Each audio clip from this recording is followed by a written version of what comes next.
انشاء کمپوزیشن کسی موضوع کو مد نظر رکھ کر اپنے خیالات یا تجربات کو نثری مضمون کی شکل میں لکھنا انشاء کہلاتا ہے، یعنی تحریر لکھنا، بات پیدا کرنا یا طرز نگارش۔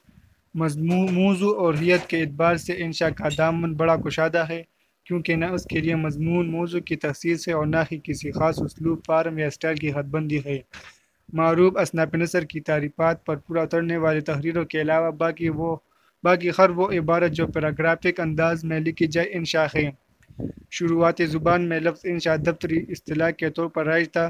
سرکاری فرامین، کاروباری کھاتہ، پٹوار، رجسٹر، معاشرتی اصول و قوانین کی تحریریں بھی اسی ذیل میں آتی تھی۔ منشی انشاء پردرازی بھی اس لفظ کی توسیع شکلیں ہیں۔ رفتہ رفتہ جب مختلف اصناف نے اپنی الگ شناخت کرا لی تو انشاء کا لفظ اصطلاح کے طور پر منفرد حیثیت اختیار کر گیا اور اب جدید اصطلاحات انشائیہ، انشاء نگاریہ اور انشائیہ نگار نے جنم لیا۔